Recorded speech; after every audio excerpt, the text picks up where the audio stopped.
we hot?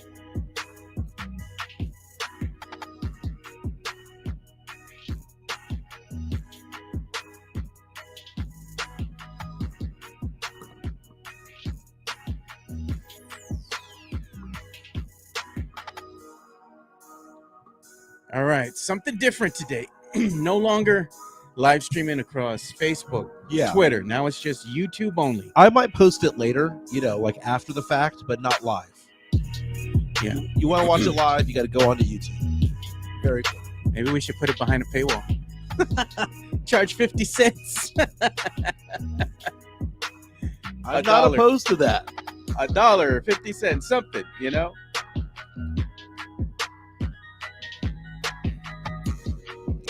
And we do other things for free, like live streaming, but like short comical segments, Hell yeah, YouTube, baby. What's up, David Atwater, Tim Gonzalez? What good, Mike and Joe? What's good, Tim? Thanks for watching, man. Peter Aguilar. Morning, fellas. Goddamn Spurs. Damn right. Collapsed again. You know what? They go away from giving the ball to Wemby. Why they do that kind of shit is because they still don't know how to win, man. That's why you need veteran leadership on this team, bro. They need to go ahead and make that move like we discussed yesterday and go after not an all-star, but just some good NBA veterans that know how to fucking win. God, lost to the Wizards. Goodness. All right, we are live. What's going on, San Antonio? What's going on, South Texas? My name's Mike Jimenez. This is the Alamo City Sportscast coming at you from West San Antonio, West Side, and West Bexar County. Dude, my voice is gone right now. It's not because I was screaming during the Spurs collapse of the Washington Wizards last night. I think this is allergies. For the first time this season, the allergy bug came up and bit me on the ass. I feel like trash, but you know what? You gave me some Zyrtec, Joe. Joe producing today's show. I'm going to man up. I'm going to do this show. We're going to do this show well. We're talking sports, pop culture, nostalgia. We're talking lots of things going on, and this is the thing. This is the first episode. It was like episode 70 or something to that effect. 73, right? Yeah, 73. Our first episode that is solely on YouTube. We cut Twitter. We cut Facebook out. Cut the cord, baby. We are now solely on YouTube. Well, first of all, Twitter was erasing our feed the second the show was over. That's weird. It was weird. And then Facebook gives us no content as far as like things that we can show potential sponsors. They give us no statistics. So it has to be on YouTube. But if you're part of the YouTube party, you can also leave a comment or two on our chat line. Look at what they're saying about your son. Okay. They're trying to bait me into a conversation about this. Jeremy Sohan had 2 points last night. We'll talk about that. We'll talk about the Spurs, their epic collapse last night. They had a chance to have their first winning streak since December of 2022. And what did you say? Winning streak is three games. Okay. It's not back to back. It is 3 games. And they failed yesterday. They lost in the fourth quarter, outscored 31-20, losing 118-113 to the Washington Wizards. We'll get into that. Tomorrow, the NBA All-Star reserves will be announced. I got my fingers crossed. Did Wemby do enough? Prende la vela, dude. You got to light the candles. You got them, light them up. Got to do something. And on top of that, did you see the statistics for the sales of Victor Wembanyama jerseys? We'll tell you where he ranks in the top 20, top 10, dare I say, maybe even top 5 of all jersey sales out there. It's a good article by Jeff Garcia from Locked On Spurs. Follow him at Jeff G Spurs Zone. Give some love to Jeff, man. We got to have him back on the show, dude. I don't know why we haven't had him on. We do. I talked to them about it yesterday, so we'll get him on pretty soon. Hey, we have a special guest. Who is it? Carolina Teague. Hey, Tuesdays with Teague. CT has a new handle on X/Twitter. Oh, really? Kind of interesting. She's CT the Mike Slayer. Oh, yeah, I saw that. I like that. You know what? She needs to have like a profile pic where she's holding a knife. Oh, like God. Buffy the Vampire Slayer from back in the day. Something to that effect. With the mic. That's true. Hey, and Jeff posted this yesterday too. He had posted that they're gonna have a Spurs Coyote Funko Pop that'll be coming out soon. Oh, very cool. Yeah. I got a Spurs Coyote bobblehead back here, but I'm gonna get the Funko Pop. I'll put it next to the Timmy and the George Gervin one that I got. Dude, the Coyote making national headlines the other day because he caught the bat. Did he need rabies, though? Did he get rabies? Did he need the rabies shot? You know what? A friend of mine was asking me that question. And I was like, no, they got the suit on. I'm sure that's some sort of protection. What if that little fucker bit it through the suit? You know? Hey, did you see your son, Jeremy Sochan, on the court? Oh, yeah. He went to go look at it. Scared. He was scared of the damn thing. It was flying. Yeah. It came like near him, and he's like, Yeah, Bill Land was like, do not touch it.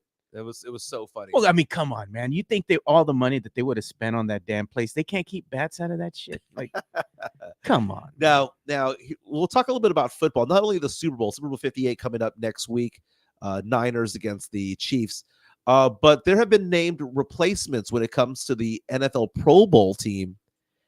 And we joked about the fact that the Cowboys had 7 Pro Bowlers, right? Okay, they were one of the best teams in the NFL this season during the regular season. So 7, fine. But now they have 10. 3 Cowboys added to the Pro Bowl. We'll talk about that as well. But do they deserve it? Yes. Now, I mentioned Carolina Teague is going to be on. I asked for her to come up with a tall tale. Carolina tall tale that everyone does not believe, but it actually did happen. My tall tale yesterday was the fact that I mentioned the fact that I feel like a story that I produced at KSAT 12 in the late 90s helped influence the Spurs to retire Johnny Moore's jersey. Dude, last night I was talking to Jeff Garcia. He was driving to the Frost Bank Center, and he was there telling me, he was like, Jimenez, dude, it sounds so stupid. And I was breaking it down for him. I said, Jeff, you are an attorney. Let me put you on the witness stand here. A, did I work at KSAT back in the day? Yes. Was I a producer of a sports show? Yes. Was it a popular sports show? Yes. Did I, in fact, do an interview with Johnny Moore? Yes. Was that then fronted by Greg Simmons? Probably, yes. Okay. The Spurs making an announcement a couple of days later. Is that at the very least, a coincidence? I'm not saying it's the reason. The worst, best case scenario for me, I am one of the reasons why. Worst case scenario for me is that it's just one hell of a coincidence. That's basically it. I think it's just one hell of a coincidence, man. Yeah, 48 hours later, bullshit. I told Jeff, yeah, they had a meeting there, at the Alamo Dome. They had a meeting and then they talked about it. They're like, you know what? What's his name? Mikey Menace was right. Well, they didn't know that it was me. It was fronted as though Greg Simmons did the interview. It was fronted as though Greg Simmons was doing it all. It was really me, but it was voiced by Greg. Completely different thing, man. If you take a look at the top right of our page here at the Alamo City Sportscast, there's a QR code where you can buy us a coffee. It's a good way of tipping us. Let us to give us a big thank you for doing the show. Again, we don't pay our bills with this, but it does help pay for studio equipment and things like that. And we're going to get to the Drew show because he has a chat, a super chat. We'll get to that one quick second. We're also going to talk about the controversy on Twitter yesterday about whether or not I blocked a particular person, and I have no idea how that happened or what happened, but we made amends yesterday. We love you, Matt Lerma. We kissed and made up yesterday. I don't know what happened, dude. I thought that this was all Photoshop. It's so funny. You need to take better care of your Twitter. Honestly, Mike doesn't know what the hell he's doing with the X, man. It has a mind of its own. It does. But on top of that, here's the thing. My Twitter is open over here at your house. It could have been you. Oh, I don't mess with your ex. It could have been you. No, man. It could have been you. I don't mess with your stuff, bro. I'm right after the show, I'm logging in, getting ready to work. You know? I work from 12 to 10 o'clock at night, man. So I'm I got no time, bro. Is my voice going? It kind of feels like it is. Oh, that's just an excuse because you got that little cup. You got chiflao now. You want a little pour. Oh my God. You should see what I had for breakfast this morning. Oh, the little pour. I wanted something healthy. I just wanted to have something healthy. You went to eat at Sazone again. Oh my God, Sazone is so good. No, I went there on Sunday. You take the boy there. Maybe see if he likes the enchiladas. Yeah, but they're not open for dinner right now. So if I take them, it has to be on a Saturday or Sunday. Yeah. But I enjoy them. The chicken enchiladas there were really good. Now I wanted something healthy. I'm trying to take a 1 week break from tacos.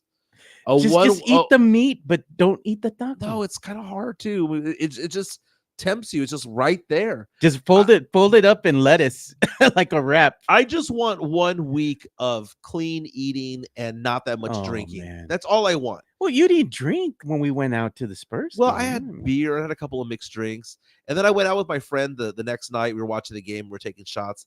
I need to stop that. I really do, because I have plateaued on the weight loss.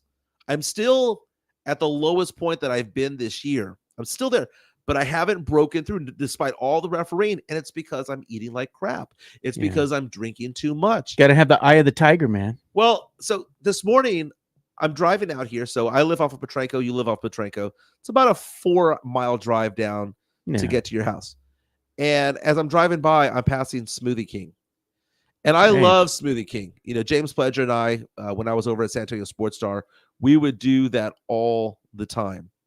And I pulled over, and they have what's called a PB Blast. Okay. Dude, sounds good. It's not a smoothie. It's a bowl. Yeah. It's a bowl with like this, I don't know, this yogurt on the bottom. Yeah. It comes with a whole banana, comes with blueberries, comes with strawberries, and it's drizzled with peanut butter on top and then topped with granola.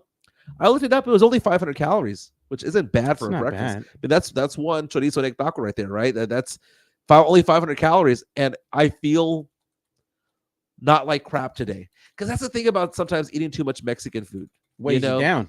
It weighs you down. It goes down. It's delicious, but then you feel like crap sometimes a couple of hours later. Yeah. So I'm going to try to be healthy between now and the end of the week. Just cleanse me out, I guess is what I'm saying here. I forgot. I got to go ahead and send the link to CT right now. I'm like, you're talking. I'm like, oh shit, how are we gonna get her on? Yeah, Carolina will be on in about 5 minutes or so we're gonna get her on. My bad. We're gonna let her know. So again, we're talking a lot about the Spurs, about the Dallas Cowboys, Super Bowl 58 coming up next week. I was invited. One of my best friends texted me this morning. Yeah, he was asking me if I want to go to Kansas City for the Super Bowl. Hey man, they were just saying how expensive those tickets are. Well, it's not to go to the game. Yeah. See, we have my friend's cousin who I know very well. She's an actress. She lives in Kansas City. So we thought about it, and he was asking me the question, have I ever been to a city that was celebrating the Super Bowl that day? I was in New York City the day of the helmet catch. Damn. When the Giants beat the New England Patriots, the Patriots going for the perfect season, that epic catch, the Eli Manning heroics and all of that, Manningham and all of that stuff. I was in New York City. I was actually in Brooklyn when that all happened, and I was visiting some friends out there. They happened to be New England Patriots fans, so it was so awkward because I was in a city that's celebrating, but they were all pissed off because they were Patriots fans who happened to live in New York. Look at this, man. Tim Gonzalez, the tall story of Mike Jimenez dating strippers. Hard to believe, but I believe he took money from Dan Cook. Okay, well, first of all, I did not date strippers. I unknowingly dated a stripper. Oh, there it is. There it is. Okay, I did not know that she was doing that on the side. She told me that she was a receptionist for her parents' company, which was true. She did that from 8 to 5. But her night job, her side hustle, was walking the stage at Giorgio's. I did not know that I had done that. Now, the story about me taking money from Dan Cook, I didn't take money from him. He took money from me. He's a hustler. He took like $1 or $2 a day. And keep in mind, back in the 90s, minimum wage was like $4.25. Taking $1 or $2 is taking a lot of my money. Quarter of your earnings for the day. Hey, let's read some of these comments from the Drew Show. Yeah, super chats coming in. So Drew Show saying, yesterday, Joe and I discussed players seeking stops, not buckets. Spurs led for 90% of the game last night, lost because they looked for buckets, not stops. And then we're going to address another one of Drew's chats talking about my haunted iPhone. We're going to talk about that one a little bit later. We'll talk about that one later. That's a good one, Drew. I like that one. But let's get into that, and let's bring on Carolina Teague. CT, the Mike Slayer in the house. What's going on, Carolina? Hey, guys. The Mike Slayer. We like your new handle. We like it. We like it a lot. So we were saying that you need to do a side-by-side pose of you doing the same pose that Sarah Michelle Gellar did for Buffy the Vampire Slayer, and do a side instead of the knife or the blade, it'd be a microphone. Man, Carolina, your workspace is so clean. Did you just clean? Yes, I actually did. Because I'm like, usually it's not that clean, girl. Don't be lying. And her hair is lush today. I think it's like freshly washed. Se bañó? She clean. I cleaned. You guys have a brand new me today. CT the mic. You probably woke up at like 6 o'clock playing Selena, Tejano, putting Fabuloso. She cleaned the house like Salma Hayek in Fools Rush In. She was doing the dance cleaning dishes. The Spurs lost last night, 118-113. Not going to rehash the whole game, but the Spurs were at some point up by about 13 in the first quarter. Led most of the game, led by double digits late in the third. Even midway through the fourth quarter, up about 8 to 9 points, and then just wet the bed the rest of the way. The Wizards came back to win 118-113. Kyle Kuzma came up big in the fourth quarter, 18 points on the night. You had Tyus Jones going off for 15 points against the Spurs, going up against his brother. On the Spurs side, a couple of things. I mean, Wemby had what is a traditional Wemby game. 22 points, 11 rebounds, 4 assists, 3 blocks. He literally got his averages. Those are his averages, right? He averages about 21 points per game. He got 22. He averages 10 rebounds a game. He got 11. He averages 3 blocks per game. He got 3. It was like a normal Wemby game. Devin Vassell balled out yesterday. 24 points on 9 of 19 shooting. Also had 5 rebounds and 4 assists. C.D. Osman had himself a game. Lots of people on Twitter last night were there saying they better not let go of this guy, because isn't C.D. Osman that one guy that you think, you know what, if there's another team that's willing to offer a first round draft pick, wouldn't it be for C.D. because he's a good veteran player? Last night, 8 for 12, knocked down 4 3-pointers, 20 points. But the glaring part right there is the front court for the Spurs. The 2 starting forwards, Julian Champagnie, Jeremy Sochan, combined for just 5 points. Champagnie with 3, Sochan with just 2. Those 2 points coming off a dunk. Only shot 7 attempts yesterday. That being said, the Spurs were on pace to have their 3rd win in a row. It would have been their first winning streak since December of 2022. Didn't happen. And this just plays in line because the Wizards coming in. I mean, think about this. They beat one of the best teams in the West in the Minnesota T-Wolves. A dramatic victory, a come-from-behind victory, and then they lose to the second worst team in the very next game at home, a Wizards team that is now 9-37, of a record similar to that of the Spurs. This is hurtful as a Spurs fan. This is painful because the Spurs had won back-to-back games.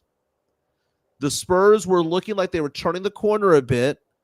They beat a really good team who has multiple all-stars on that roster. And then they wet the bed against the Washington Wizards. They don't know how to win, bro. They don't know how to win. Carolina, is that simply it? They just don't know how to win? Well, this comes with time and development, not knowing how to close out games. There's small mistakes that happen towards the end of the games that the Spurs have had issues with in their rebuild phase, which we've seen time and time again. So this isn't surprising that they have this strong lead and then they aren't able to maintain it in the fourth quarter. This is, a tale as old as time as far as the rebuild phase has been concerned. So this isn't quite surprising to me. What was more surprising were the wins, to be honest with you. The wins were more surprising to me than the lead not being able to be held on to this past game. So all in all, no, I'm not surprised. And this is a part of the developmental phase that the Spurs have to go through in order to become the talent that they are destined to become, according to Greg Popovich. Now, it's funny that you mentioned that. By the way, Tim Gonzalez reaches out to us on our YouTube stream saying that it's not Tuesdays with Teague, it's breakfast time with CT, is what he says. I know. She didn't even bring us no tacos or nothing. Man, I remember that time that I did a show with her at San Antonio Sports Star and people were sending us breakfast. I mean, that was amazing. And it only happened with Carolina on there. But the whole aspect there yesterday that I think is kind of funny about the Spurs is that when you get the hopes up from the fan base suddenly has some sort of expectations. And I think that's the positive thing of the Spurs, because the Spurs have 5 wins this month, which is the same amount of wins that they had in October, November, and December combined. So I think that they're turning the corner in the sense that Spurs fans now have more expectations of this team than we did when they were losing 25 in a row. But it's so bizarre to see a player like Sochan go off for over 30 points and then a couple of games later have just 2. It's so bizarre for Julian Champagny to ball out all towards the end of last season, be given the opportunity to start, and do absolutely nothing with it. There's just no consistency on this team at all. Kellin Johnson, I mean, he had a so-so game. He had a 14-point game. I mean, it wasn't a bad game, wasn't a good game. Dominic Barlow struggled from time to time. It's just this team is so young, and this is where veteran leaders are needed on this team. And that's why you see players like C.D. Osman go off. Why? Because he knows what he's doing. He's a professional player. He has done some battles out there. The question becomes, CT, we're 9 days away from the trade deadline. A lot of Spurs fans, I know Drew is reaching out to us right now saying Pop in the front office won't do anything. But the fact of the matter is that the Spurs front office in recent years, Brian Wright in particular, the last couple of years, they traded Derek White at the trade deadline. They traded Jakob Poeltl at the trade deadline. They traded Thad Young at the trade deadline. So Spurs have actually been very active around this time of year. Do you expect the Spurs to do anything of significance between now and the trade deadline, which is next Thursday? Out of all the names you mentioned, well, you could say Jakob Poeltl was a name that should be traded, but was he a centerpiece of the team? No. Derek White was a huge trade that was a major talent that the Spurs lost. Was that a huge deal? Yes. Thad Young wasn't playing during the time that he was on the Spurs bench. He didn't get any minutes at all. So it was kind of like a given that he was going to be traded.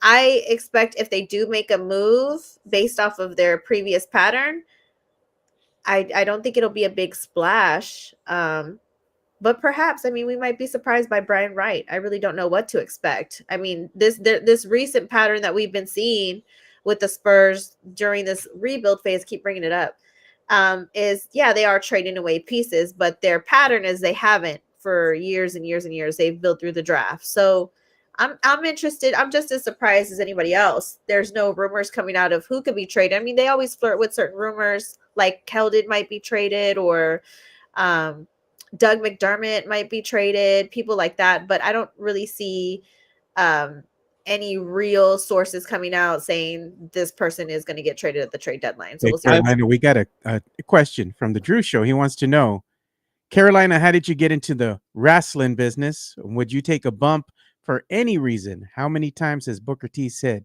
"Can you dig it?" to you? 0 times. Booker has never. Can you dig it? And I got my start into the wrestling business through Brandon Oliver at River City Wrestling, and we're having a show February 22nd. It's the birthday show. It's 23 years of domination in San Antonio. And I am also with Mission Pro Wrestling as well. They also have a show, Sleepless in San Antonio, February 10th. It's women's wrestling. Daniel Castro saying bump. Yes, when I first heard the word bump, I thought the exact same thing as Daniel. You think a bump of the illegal white girl stuff. He says, yeah. So that's what a lot of people think if they don't watch wrestling. A bump is where they toss you in the ring. And, I'm open to it. But somebody would really have to piss me off. Somebody would really have to, not somebody would have to piss me off. I would have to make somebody mad enough to want to throw me in the ring. And there has been tension brewing between me and some particular individuals in higher management at a certain promotion. You guys will see more of that soon. I don't want to go public with it just yet. But perhaps I will take a bump if I have to get in somebody's face. I'm not a wrestling full-blown trained graduate, but there are people that I don't mind stepping up to their face. And if I have to take a bump to get my point across, then yeah, I will. Absolutely. What would your wrestling name be? Remember, I gave you a nickname already. I call you the Chile Pekin. Well, I'm CT the Mike Slayer in the wrestling world, Yeah. Carolina Teague. So that's where that comes from. But my wrestling name, I don't know. I don't have one yet. But Maybe we could put it out there to the people, man. Like, what did they come up with for you? You know, yeah, what's your wrestling name gonna be? I know that'd be a great one. I need to have some good name ideas. But yeah, no, I wouldn't mind getting thrown in the ring for standing up for myself. I'm not afraid of anybody. And I don't care if you're the biggest wrestler in the world. I will say what I have to say. And if I get thrown or tossed or hit for that, then I'm here for it. I'm going to stand up for myself every single time. And like I said, there is tension brewing in the wrestling world with me recently. And you guys will hear more about that soon. Yeah, there should be a pay-per-view online if you go into the Y'all got to be there if I take a bump, though. CT's been trying to get me a body slam for the longest time. Let's go back. back. We'll go. We'll have to go to one of her wrestling events, and let's see if they can go ahead and slap Mike on the chest, you know. Do that to him. Let's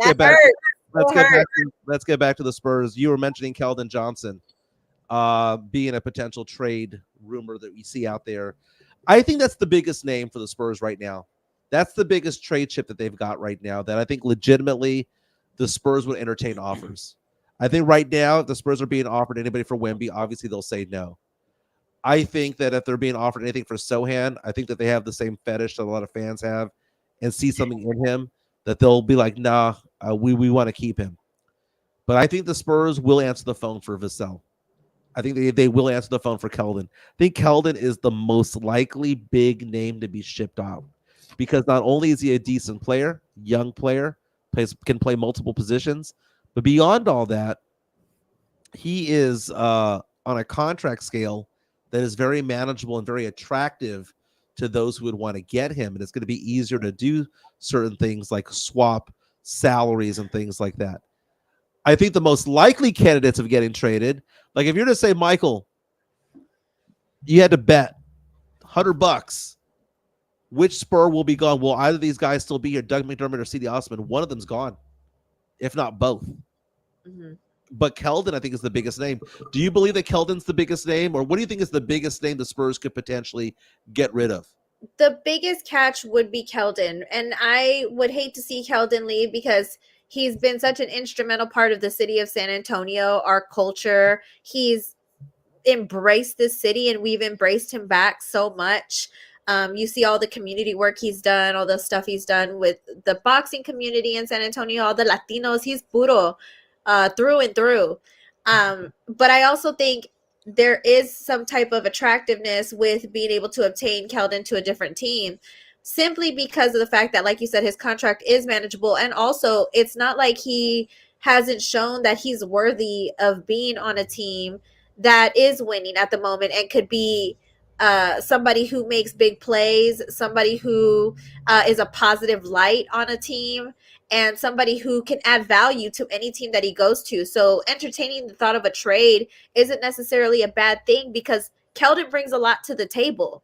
And I would hate to see him leave, like I said, but Keldon brings a lot to the table, similar to like Derek White.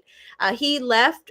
He was a defensive presence on the Spurs throughout their last playoff run that they had, and he ended up going to the Celtics, and he's been huge there. Everybody loves him. Right. So Keldon is the most attractive piece on the table for me, and I don't think it's necessarily a bad thing if he were to get traded because he is somebody that any NBA team in our country would want to have on their team. He's an absolute positive presence to any team that he goes to. Yeah, Kellin Johnson is in his 5th season with the San Antonio Spurs, was drafted late in the 1st round out of Kentucky. That's the same draft that we got Luka Samanic at 17, ended up getting Keldon later on in the draft. Still just 24 years old. This is a guy that's, averaging 16.7 points per game, 6 rebounds, 3 assists. And I like the way that you made reference to like a Derek White because I think a lot of the Spurs players are very much like Derek White in the sense that if they play for a good team, they're going to ball out. I think you put Keldon on a good team, he'll play even better. I think you put Vassell on a good team, he'll play even better. The same goes for players like Jeremy Sochan. The question is, can those players be good together? That's the problem. Do those pieces of the puzzle fit together? Sometimes they do, sometimes they don't. I was looking last night. Lonnie Walker had himself a game last night. He's back from his injury. I think you shared the video too, or something like that on your Twitter. Lonnie Walker leaves the Spurs. He talked about the fact that he has a league minimum contract right now up there in Brooklyn, goes out, comes back from injury, and is playing exceptionally well. Yesterday, 27 minutes, 19 points, made 4 3-pointers, 7 of 14 shooting. The guy has an effective shooting percentage of nearly 60%. That's amazing. Knocking down 3-pointers at a 44% clip. And this is a guy that learned his skills in San Antonio, but didn't fit with what Pop was doing. And that's kind of the whole thing about the whole Kellin Johnson situation is, does Kellin Johnson fit what the Spurs are doing? Does Kellin Johnson fit what the Spurs plan on drafting if we do, in fact, have 2 first-rounders this year? Right now, we have a potential of being in the top 4. We also have Toronto's top 6 protected pick. 50-50 chance of us getting it. It could be that the Spurs might be looking out into the future going, we're going to be drafting the replacement anyway. So they do need people at the guard position. That's a fact. So, I mean, that's something that, Keldon seems like the most obvious piece that they would try to ship around, because people are saying get rid of Zach Collins, get rid of all these players that they don't like. But if I'm thinking from a business perspective and I'm at an NBA team, I want somebody who's going to bring value to the team. And Keldon is one of those people. So it just seems like it's the obvious person that you might want to start shipping around. Yeah, I hate the fact when I hear on Spurs Twitter, why don't you trade this player and this player because they suck? You do realize that the other teams know that player sucks too, right? It's not a vacuum where it's like a big old secret like, ha, ha, ha, he sucks and only we know. No, they see that Zach Collins is struggling. The others see all that. Kellin Johnson, very manageable contract. His contract gets lower and lower by the year. It starts at like 18 million and gets to 17 and the 16. You don't think the Spurs did that on purpose? His contract becomes more attractive to trade. Yeah, and not only that, he is a gold medalist on top of that. That's kind of a big deal. And I know people are saying like, oh, he's inconsistent. His IQ is not that great. I think any team would want him. Right. I agree. Would want him because he's not you've never heard stories about him being a bad presence in the locker room. He doesn't even have a Twitter. He's like low key on social media. He's great with the community. In addition to all the basketball skills he has on the court, he would be attractive for any team that would want him, and he has that need to fill on their team. And like you said with Derek White, people, when he was with the Spurs, people were constantly saying Derek White was inconsistent with his shooting. Derek White was inconsistent with his defensive presence. And then right before he got traded, the year before he got traded, you saw him emerge as a defensive player as far as being strong as a defensive presence, being able to take charges on the court and showing that he is a force to be reckoned with as far as defense is concerned. And he's thriving in Boston. So you're right, Jimenez, maybe he might not mesh well for a team that the Spurs are trying to obtain a championship with. However, he could very well fit in a championship contending team at the moment. So who knows what would happen. Hey, I know CT has a hard out here in a couple minutes. So before we go ahead and let her go. Oh, do you have a hard out at 11 or 11:15? Yeah, 11. Give me 11:05. 11-5. Okay, real fast before we go off. Spurs have 3 quick home games before they go on the rodeo road trip. They have Orlando on Wednesday, which is tomorrow. They've got New Orleans on Friday, Cleveland on Saturday. So that's 3 games in 4 nights, all at the Frostbank Center. Spurs then go on a 9-game road trip. Do not come back until February 29th, Leap Day, on against Oklahoma City here in San Antonio. So Carolina, couple things. We were talking about tall tales over here. Oh God. And I don't know if you heard my tall tale yesterday. Did you hear that one? What was your tall tale? my tall tale was back in the late 90s. I worked at KSAT 12 and I interviewed Johnny Moore. And we did a big feature, and I was the producer of a show called Instant Replay. And I reported it, I edited it, and all that stuff, and it was voiced by Greg Simmons. And the last thing I asked was, Johnny, do you believe that your jersey belongs in the rafters? And he goes, yes, I hope one day it is.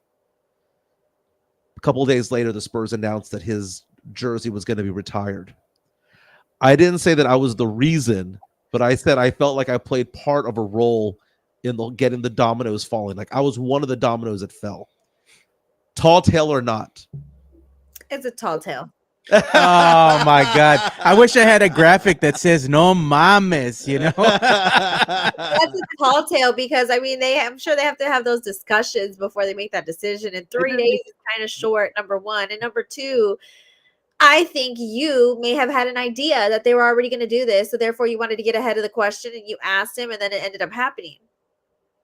Interesting.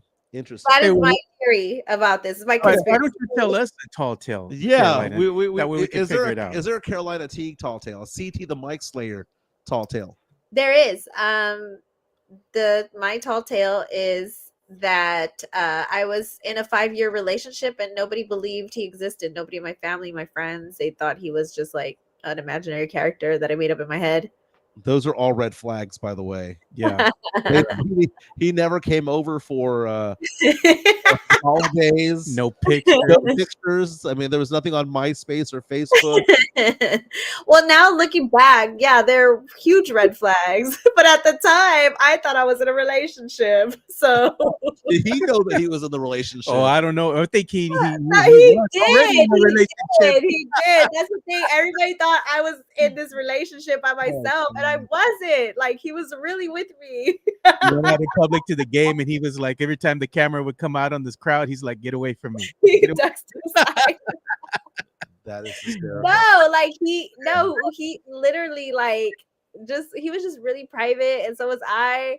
And he lived here in San Antonio. He no longer lives here, so you guys will never meet him, even if you tried. But yeah, he existed, and then finally one of my friends did see him, and they're like, "Oh my God, he is real," because he came outside of his door, and they were like, "Oh, he is real, actually." So yeah, so only one friend actually saw him. It's like that cartoon from back in the day from on Cartoon Network. Yeah. Was it Madam Foster's Home for Imaginary Friends? Yes. Yeah.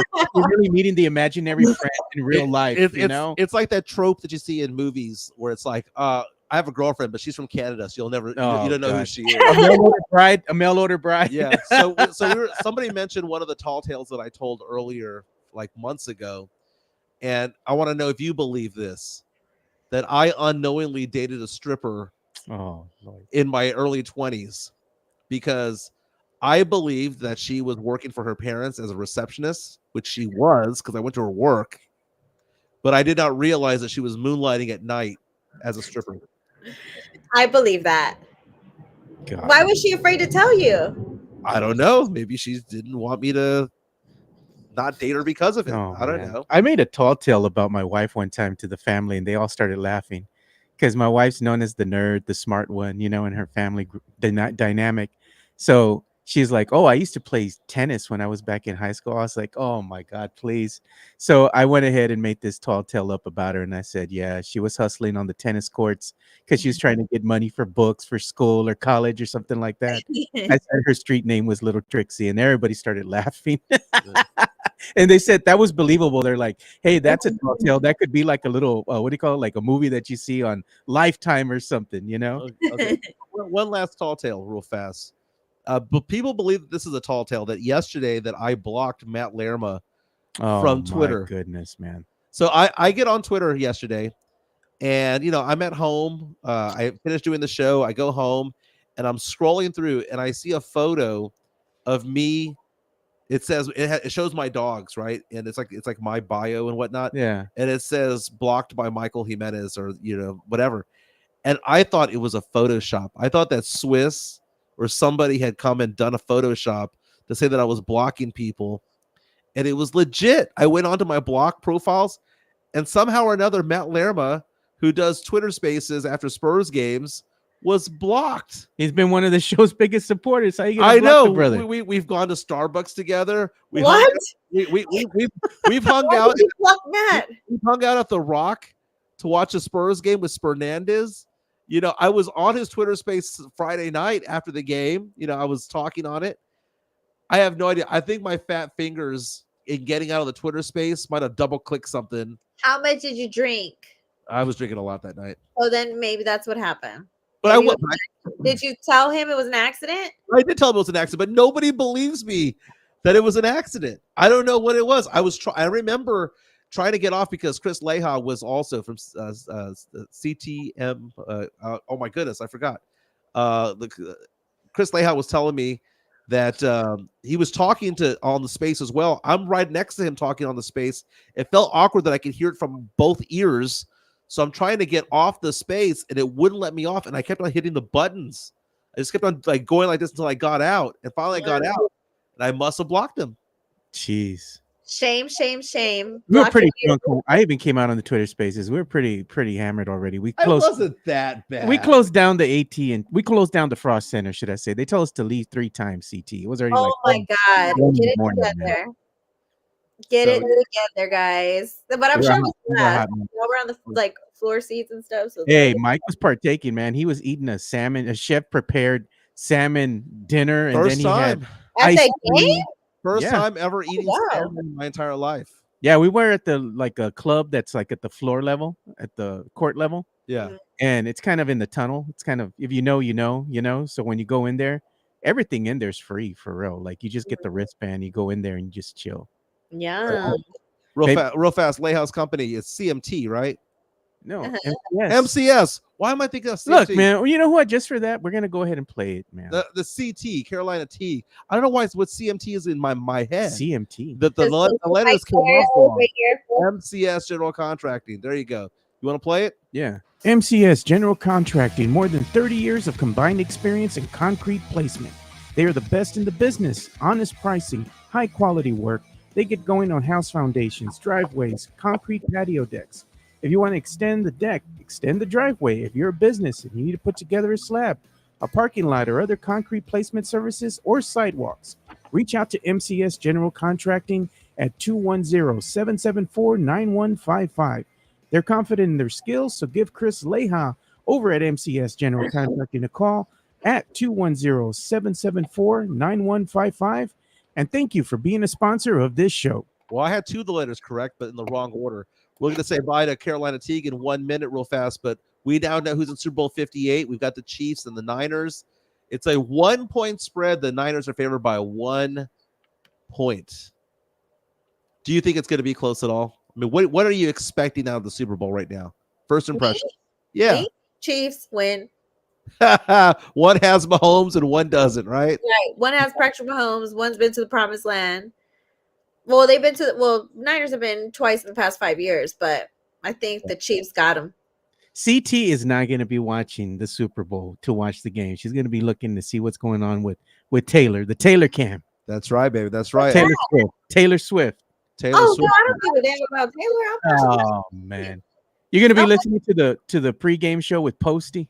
I'm watching the game for sure. Me and Guylan were just talking about that yesterday about our do's and don'ts of the Super Bowl, and I'm watching the game. Trust me, like I'm here to see who's going to win. I'm going to be gambling, and I'm going to be putting up my gambling picks on my podcast League of Our Own. So you guys are going to see my fun gambling picks that I'm going to have. What's the snack spread going to be like? Because you're always bragging to me before the Super Bowl. Oh, I'm making this. I'm making that. She'll send some picks, and I'm like, damn. What's a brother got to do to get an invite? Like, can I pull up and get a plate? It's that day because my parents, their anniversary is this weekend, and they made a decision to go to the Super Bowl for their anniversary, which is great for them. Sad for me because I always go to my parents' house for the Super Bowl with my sister and my brother and stuff. So we always have like a huge spread. This year, I'm like, what are we gonna do? Because we don't. Do I have to host this party? Because I don't want to host a party, you know what I mean? But if I do host a party, I have to have chicken wings. I have to have I have my big screen TV, volume with my sound bar on high. Yeah, chicken wings, dip, I don't know, I might do sliders, but I don't know what I'm doing for the Super Bowl. I'm lost. That is Carolina Teague. You can follow her on Twitter /X at CT the Mike Slayer. She's also host of a League of Her Own podcast on YouTube as well. Don't forget to subscribe to that. You want to tell us what you're working on these days? Yes, so Mission Pro, if you guys want to see women wrestling, they would love for you guys to come out. missionprowrestling.com. Sleepless in San Antonio, February 10th. It's women's wrestling. Maddie Rankowski, who was a former tag team champion, she's now at the WWE. And so now they have to, somebody else is going to have to win that championship, hold that belt. So if you guys want to see future WWE stars, future AEW stars, people on Impact Wrestling TNA, definitely go to see Mission Pro, Sleepless in San Antonio, February 10th. It's going to be off the chain. And then February 22nd, RCW, it's their birthday party, 23 years of domination in San Antonio at River City Wrestling in San Antonio, Texas. So get your tickets at rivercitywrestling.com. And of course, my League of Our Own podcast is coming up soon. And I have a job interview tomorrow for the first time in sports. So I have a sports job interview. So wish me luck. Good luck with that. CT. Very, very nice. I'll call you later when I'm on break. CT, I'm a big fan. Big fan. All right, bye, CT. Bye, bro. Bye, brothers. I'll talk to you later next week. Right. See y'all. Bye. See you later. Hey, big news for Cowboy fans today. Cowboy fans, I know you're disappointed that they got knocked out in the first round, but the Cowboys now have 10 Pro Bowlers because they started out with 7, one of the highest in the NFL, but 3 new names added to the Pro Bowl. So the Cowboys have 10 for the year. Jake Ferguson, the tight end, DeMarcus Lawrence, and Tyler Smith have been added to the Pro Bowl. Smith is going to replace his teammate, Zach Martin. And again, the Cowboys now have 10. I'm taking a look at the other Pro Bowlers that have been added. Jalen Hurts, who struggled towards the end of the season, was added to the Pro Bowl because Brock Purdy's playing in the Super Bowl. Dak Prescott will not take part in the festivities, so Baker Mayfield, who won a playoff game, is now a Pro Bowler. Other names, Jahmyr Gibbs is replacing Christian McCaffrey. Amon-Ra St. Brown is now named as a Pro Bowler. One of the best wide receivers in all of football. He was actually visibly hurt when he didn't make the All-Star, the Pro Bowl, which is the NFL All-Star team, if you will. Looking at any other big names, the Houston Texans added rookie Will Anderson Jr. to the mix. That's nice to see him go on out there as well. So congratulations to the 10 Cowboys who made the Pro Bowl. Speaking of Cowboys, by the way, Trayvon Diggs' brother, Stephon Diggs, was named the replacement for Amari Cooper, who also used to play for the Cowboys back in the day. It was nice having Carolina Teague on. CT's my girl. Again, we're live only on YouTube these days, so we're going to try to do it this way. We had been on Facebook, we had been on Twitter. Yeah.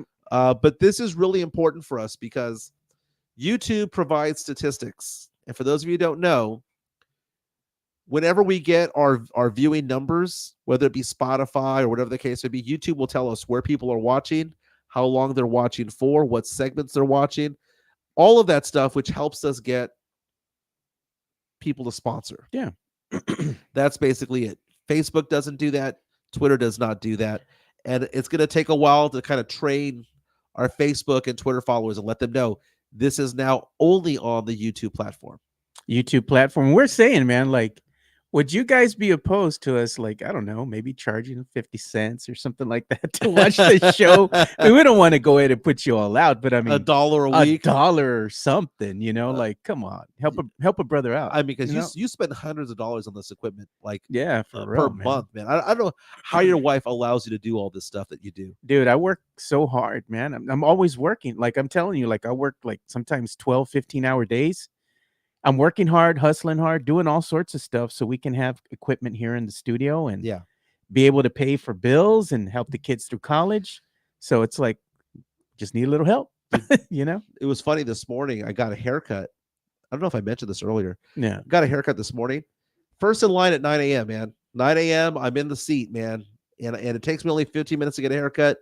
Thin this hair out because even though I am 46 years old, I still have all or most of my hair, no bald spots that I'm aware of.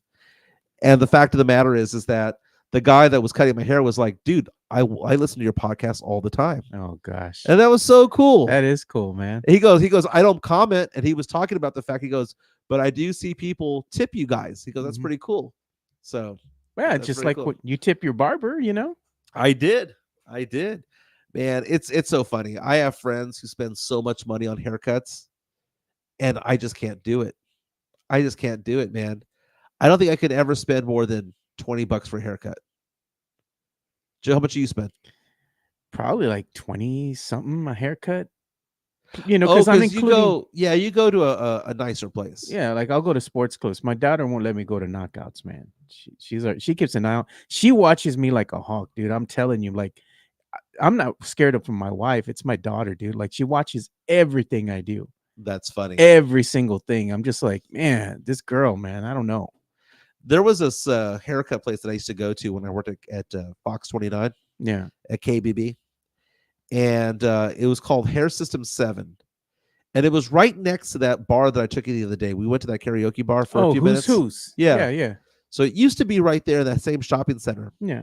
And there was a woman there who worked there who was older than me. You know, I was in my 20s. Of a certain age. She was of a certain age. You know, she was Stacy's mom who's got it going on. Oh, gosh. She would give scalp massages, not neck massages. She would give scalp massages. That's dude, dope. People would walk out walking slowly, if you know what I mean. And it wasn't anything sexual. Yeah. Right? But people were you know, walking out with a tripod on. It was the scalp massage. Of a scalp massage. Oh, it was the funniest thing, man. It was the funniest thing. But dude, I have figured out that I'll never be young again. My goal in life is just not to be old. Just not to be old. Hey, man, it's at that time when you're getting of a certain age, house is almost paid off, and you enjoy spending time at home, in a home that you outright own. You know, it's not a it's not a bad thing, man. Life is good. You could save your money. Well, part of trying to be young, you know, right now I'm going through a divorce, right? So I'll probably be officially divorced by summertime. There's a lot of legal stuff that we're doing right now. It's amicable, but there's lots of legal stuff that's going on in my world, right? Trying to get guardianship of my son, all that stuff, right? Yeah. So it's interesting because I have made it as a goal for this year to basically be happy in some respect. And what makes me happy is spending time with friends. What makes me happy is traveling. Oh, yeah, dude, definitely traveling. I didn't realize how much time I missed with my friends when I was married. Part of it was because I wanted to spend time with my significant other, but the other part of it was that she didn't want to spend time with my friends ever. And now I'm kind of reconnecting with friends, and it's probably about 4 or 5 friends that I've reconnected with over the past 6 months or so. And I have made it a goal to go on trips this year. I love going on trips. And when I say going on trips, I'm not saying 2-week vacations or spending a lot of money. But, I mean, I'm talking about the Southwest Airlines. The want to get away. The want to get away $90 trip, the Spirit Airlines. By the way, if you ever look for a flight, go to googleflights.com. They're not a sponsor. Really? But I'm going to check them out. Googleflights.com will actually do this thing where you'll take Delta and then you'll take, I don't know, United, and then you'll take Southwest Airlines. They mix and match it so that it's cheaper for you. It's actually pretty interesting. But I made a list. So yesterday I posted it on Twitter. It's kind of like my New Year's resolution. I want to travel. So I put down 10 things that I want to do this year, 10 trips that I want to go to. One of them I've already booked. I want to go to Vegas for March Madness, right? Yeah. I want to go visit my daughter in Baton Rouge, go to a concert in New Orleans or something like that. I want to go with my daughter for her 21st birthday to Vegas. The long shot one is, funny calling it a long shot, I want to go to the Kentucky Derby. I've always wanted to go. I want to take my kids on some trip during the, during like a water park or something like that, but like someplace like in Austin or Dallas. I'd like to go visit my cousins in California, maybe do some fishing or some hiking or something like that, right? Want to go to a Saints game this year. Life is too short to just hit the 9 to 5 and not do shit. True enough, dude. And I have found that that's kind of what my life had turned into, which was we didn't do shit. We'd go out, we'd go on vacations, but we didn't do shit, on a Saturday or on a Sunday, other than watch Netflix all day long. Netflix and chill. And I'm tired of that. So I'm looking forward to the new chapters of my life, and part of it's going to be going out and go do something. So we have a hand of a fist says, same MJ, I don't take vacays, I do weekenders. That's right. Hand of a fist also says goals and rewards are something to look forward to. Yes, sir. I was just checking out that Google Flights, man, and I was looking because I want to go visit my sister-in-law over in Maryland. Yeah. My sister-in-law and brother-in-law, man, they got a nice spread over there in Maryland. Yeah. And Maryland's a nice place to hang out, dude. What part of Maryland? Ellicott City is where they live, but Baltimore is not like that far away. Yeah, you flying to BWI? Yeah, and you can still, you're about like, I think an hour and a half, 2 hours away from New York. If you want to go out there and just do a day trip kind of thing. So everything's like kind of in striking distance, but hanging out there and like going down to the old downtown in Maryland, checking out the bay, that area that they have out there and all that, where they have all the sports venues, where they have the Baltimore Ravens, Baltimore Orioles play. The stadiums are close to, in close proximity to one another. It's just a nice place to hang out, I don't think people realize that about the East Coast, because we live in Texas where everything's all spread out and you can go 800 miles and still be in the same state if you go east to west. Yeah. You go to DC and Baltimore are separated by 30 minutes. Hey, man, I've been to DC. DC's a nice place to hang out. It's a nice place to hang out. I love it there. I did some business in DC years ago, and I was like, wow, in 3 hours, which to me is San Antonio to Houston. Yeah, less than that. Yeah. Yeah, I was like, in 3 hours, I can make my way from Washington, D.C. to like Atlantic City. I had never been to Atlantic City before. I wanted to go to New Jersey and check that out. So I drove from Washington, D.C. to over there. And this had to have been around 2005, 2006. And I was like, I need to find a casino. But I don't know any of the casinos over there. This was kind of pre-iPhone. You're driving around with a map. the paper map, and you're going all the way over there. You've got your map quest, out. And I go to Trump Tower over there in the Trump Casino, whatever that was. Yeah. Dude, I had never smelled such a bad smelling hotel in my entire life. And the reason why I went to that hotel was because the movie Rounders with Matt Damon and Edward Norton, John Turturro, was filmed at that place. I was really big into poker. Yeah. I wanted to go there. What did the place smell like? It smelled like piss. Oh. It smelled like piss and salt water. Nah, that's nasty, dude.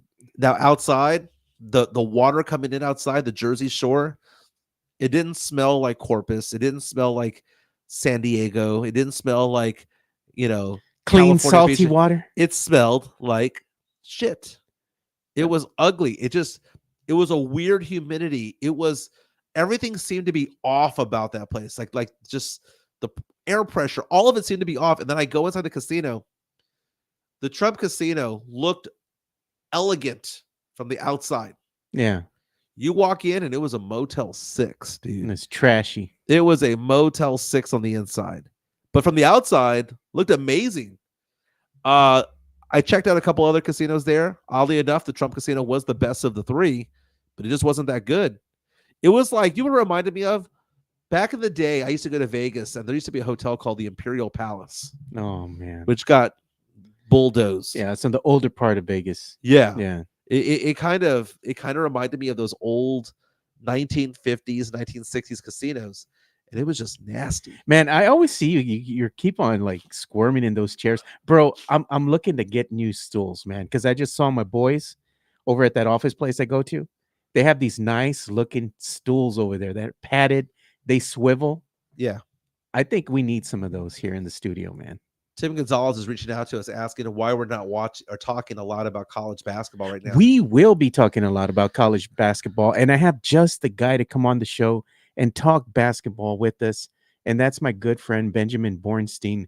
He is the aficionado when it comes to everything and anything that has to do with college basketball, and NBA prospect. So we're going to definitely get him on the show, probably either this week or next week. We just got to find a time that'll work for both of us. Well, what's interesting about college basketball right now, as I'm watching it, Texas Longhorns right now are on the bubble. Was checking out Jerry Palm's bracketology on CBS Sports. Yeah. And they say that the Texas Longhorns are one of the 4 bubble teams as to whether or not they're going to get in. They lost yesterday again to Houston yesterday. They're 3-5 in the Big 12. It's going to be difficult for them to get in. Yeah. You know what? I saw this is interesting to me. I'm just looking at Twitter, the X, as we're doing the show. And NBA, top selling NBA merchandise. In full disclosure, I'm just pulling this off of our friend here, Ty Yeager's Twitter feed. Well, it's also Jeff Garcia, Locked On Spurs, also wrote about it. Yeah. So I'm just saying where I'm getting it from. And Ty put this up there, and it says like top selling NBA merchandise. So it has the merchandise listed from the teams going from 1 through 10. And at number 9, it's the San Antonio Spurs as far as merchandise goes. Yeah. Then you go over here, and I'm looking at another, official NBA posting here on Twitter, on the X. And they said top selling NBA jerseys. Number 1, Steph Curry. Makes sense. At number 4, none other than San Antonio Spurs' own rookie, Victor Wembanyama, makes the top 4. Well, who are 2 and 3? 2 and 3, number 2 is Jason Tatum. Number 3, no surprise, LeBron James. But at 4, Victor Wembanyama, he beat out Giannis Antetokounmpo. Yeah, I am not surprised. I kind of expected this because of all the fanfare that he got, and he's balling out. People do see what he's capable of. I think that there was this belief earlier in the season when the Spurs were losing 20 plus games in a row that he was going to be a flop. He was on a minutes restriction for a while there. But I think the tide has turned a little bit. I think the January that he's been putting up there, where he's probably had 20 or more points, probably in 80% of the games this month. He had his first triple-double. People do see him as being the next future superstar. So you want to get ahead of the curve, and you want to get that jersey and rock that jersey early. I mean, I don't see any surprise when it comes to that. Steph Curry being number 1. I mean, dude, I go to basketball courts right now because I referee basketball tonight. I'm at Stevens High School refereeing games. Yeah. They idolize Steph Curry. I think when you look at like young kids between the ages of say 10 and 20, they're not idolizing LeBron James. Their guy is Steph. And that is why Steph is going to be, when it's all said and done, a top 10 player of all time. Yeah. I think Steph Curry is probably a bigger and greater player than Kobe Bryant ever was. I think Steph Curry is going to go down as the greatest shooter in NBA history. Most definitely. Hey, you know what? We need to get Hector Ledesma as a guest on the show. Yeah. I always follow him, and I love what he posts from The Rock, from Spurs practice. Yeah. And he's showing video here on his Twitter, or on the X. Boris Diaw. Boris Diaw in uniform doing some work with Mamu. And he goes to, on the court, and he's trying to show him he was doing old man moves. He's on the court. He's going up against Mamu at the Spurs practice facility. I was like, you love to see it, man. I like this. We need to get Hector on so we can ask him some questions. Like, what are you seeing out there, man? I mean, that's all fine and good, but the fact of the matter is that we don't have any players that are worth a damn. Yeah, no, but I'm saying when you see the OGs, like, Boris hanging around, hey, man, it's cool to see them kind of trying to impart some knowledge to this young squad, because maybe the old guys are like, man, look what's happened to the house. Since we left, since we sold it to the new tenant. That's funny. Tomorrow, the Western Conference All-Stars will be announced. We already know who the starters are going to be. Yeah. But on TNT, they're going to announce who the reserves are going to be. The odds of Victor Wembanyama being listed as a reserve are very, very, very slim. In fact, when you take a look at, NBA.com, for example, when they're talking about who they believe are going to be the reserves, they look at names like Devin Booker, De'Aaron Fox, Domantas Sabonis, Anthony Davis. They look at players like that, Kawhi Leonard, Paul George. Wemby is not going to be named a reserve. He's not. The question becomes, is he going to be a replacement? And I saw an article on, I think it was Bleacher Report, that was talking about who they believed were the replacements. I mean, who they thought reserves were going to be. But when it came to the replacements, out of the 6 names that they said could be possible replacements, one of them was Victor Wembanyama. 20.5 points per game, 10.2 rebounds, averaging over 3 blocks, 4 assists, getting better, had his first triple-double. I don't necessarily think that he has done enough to deserve it. I would have loved for him to have had 2 huge games to end, those back-to-back games this past weekend against Charlotte, against Minnesota. I would have liked, Portland and then Minnesota. I would have liked for him to have gone out there and boom, 35-point game, boom, 30-point game, now averaging 21 points per game. Make it so that they have no reason to overlook you if a replacement is needed. Yeah. But I don't think he did. He didn't stick the landing. He's had 2 games in a row of 20 and 10, which is fine. 20, 10, and 3 blocks, which is fine. Very, very good. But he did not stick the landing at the end. And therefore, I don't think he's going to make it. We'll see, man. Maybe somebody decides to, hey, I'm not going to go, and maybe he'll be the backup. Right, but I mean, even as a replacement, there would probably need to be about 3 replacements. True enough, man. Yeah. True enough. But it's also up to the commissioner as well. He has a say in things. So we'll see what happens, man. Having the number 4 most sold jersey, it's good for business, bro. It's good for business. I mean, don't be wrong. Domantas Sabonis deserves it more than Victor Wembanyama. But who the hell is Domantas Sabonis? Yeah, he's not one of these guys that just jumps out at you, No, who wants to see him, man? Yeah, they want to see Wemby. They want to see Wemby. The kids want to see Wemby, man. Hey, you know what? I just saw this right now. Breaking news from Bleacher Report. They posted this 8 minutes ago. Kristen Juskis, or I don't know how you say her name. Juski, or how do you say it? The girl that designs all the jackets. By the way, her husband was just named to the Pro Bowl. Yeah, her husband was. But she gets a licensing deal with the NFL. Nice. And will be able to legally use the team logos and her clothing designs per Sportico. I think the name is Juszczyk. Juszczyk, yeah, something like that. I believe. And she has gotten a lot of run, a lot of pub the past month or so, because she has basically done this thing where she is creating women's apparel for the NFL that is sexy. And is she a designer? Yes. I mean, because the girl does great work. Yeah. So she was basically saying, women make up the highest percentage of growing fans. And this was before the Taylor Swift effect. Yeah. You go to an NFL game, 48% of the people there are women. And they're not there oftentimes to go support their guy. They go as fans. Yeah. I mean, we have a good friend of ours, Val. She's a huge Texans fan. Oh yeah. She hosts a viewing party for her girlfriends to watch the Texans. Carolina Teague. The idea that women like sports is a thing, and that like football is a big thing. They're passionate about it too. And they are. Yeah. And this is before the whole Travis Kelce, Taylor Swift thing. But the thing is that the clothing that they have is designed, it looks like by dudes. Just a regular t-shirt. It's a regular t-shirt, or it's like a V-neck. It's a jersey with a V-neck, right? Yeah. And women are coming out saying, look, man, we want to look good out there. We don't want to look like a fan. We want to look hot out there. And Juszczyk's wife, Kristen, right? Is her name? Kristen Juszczyk, yeah. Is creating these images, these outfits that are sexy. That if your girl can rock that outfit, you'd want her to rock that outfit. Even if it's cowboy colors, Texans colors, Saints colors, doesn't matter. Juszczyk's designs are either sexy or very classy or very elegant. It's not the whole, let's go to Academy Sports and go get a jersey, babe. And I think the appeal with Juszczyk's designs is that they're unique. It's not something that you're just going to get off the shelf. Yeah. But hey, maybe she's found her niche there, making clothing or, for the NFL. Now that she can officially use the logos, she's licensed to use them. She can actually open her own store, online store, and sell. She designed for Taylor Swift the 87 jacket when it was negative 25-degree wind chill.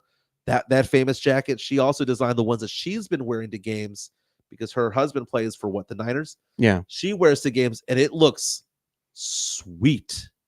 It looks classy. It looks classy and sexy. It looks nice. And it is tailored for women. It's clothing for women by women. And it's sports gear. And dude, if I had a girl that wanted to wear that, I'd be all about it, dude. I'd be all about it. Spurs back in action tomorrow against Paolo Banchero and the Orlando Magic. They got a pretty bad record, man. Paolo Banchero is considered to be an all-star this year.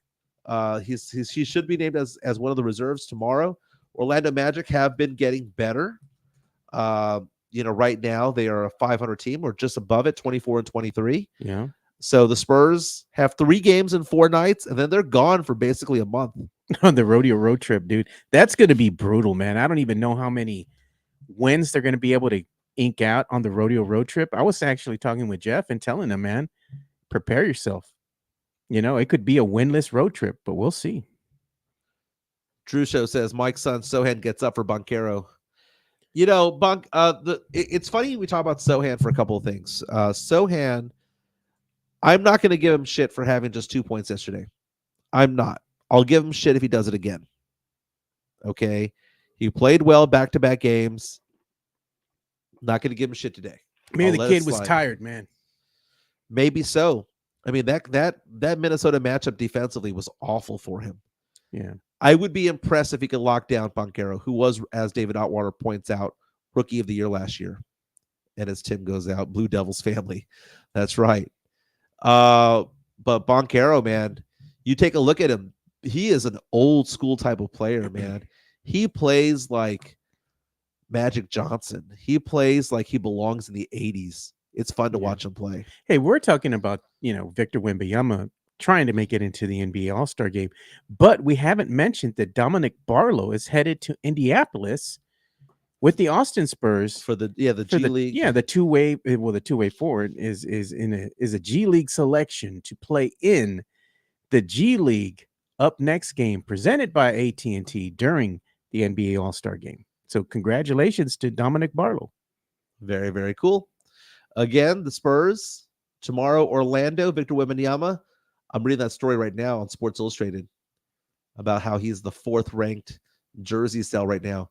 If there's anything that would get him going, it's the popularity. I can justify 20.5 points per game, 10 rebounds, 4 blocks, and go 4 assists and go, that guy's an all-star. You can justify it. Do I think he deserves it? No. But we can justify it, and I'd be happy if he does make it. Everyone have a great day today. My name's Mike Jimenez. That's Joe Garcia. Share what we do. Thank you for subscribing. Hit the like button on the way out. I'm going to take some Claritin in the morning tomorrow because I feel like trash, but we made it through another show. This has been fun. See you guys tomorrow.